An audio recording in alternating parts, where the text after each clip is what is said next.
छोटे मियाँ या बड़े मियाँ, वजीर आजम की कुर्सी पर कौन होगा बड़ा जमान। इसहाक डार ने कई राज फाश कर दिए। मुस्लिम लीग नून के मरकजी रहनुमा इसहाक डार ने अवाम के जहनों में घूमते सवालात के जवाबात दे दिए। इसहाक डार ने कहा, हमारे वजीर आजम के उम्मीदवार नवाज शरीफ और सिर्फ नवाज शरीफ हैं, जबकि शहबाज शरीफ मुआवनत करेंगे। नवाज शरीफ अपनी काबीना खुद मुंतखब करेंगे। साबिक वजीर खजाना ने शहबाज शरीफ को मशवरा देते हुए कहा कि उन्हें वफाक में रहना चाहिए ताकि बेहतरीन काम हो। पार्टी लीडरशिप पंजाब से मुतालिक वक्त पर फैसले करेगी। पंजाब से मुतालिक मरियम नवाज, हमजा शरीफ भी हो सकते हैं, कोई और भी हो सकता है। इसहाक डार का कहना था कि नवाज शरीफ के केस के फैसलों में चंद हफ्ते लगेंगे।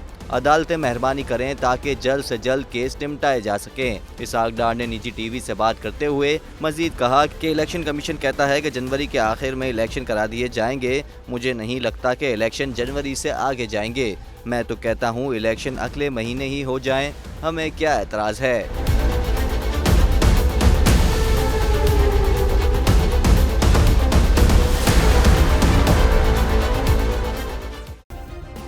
सब्सक्राइब करें और बेल दबाएं ताकि कोई खबर रह न जाए।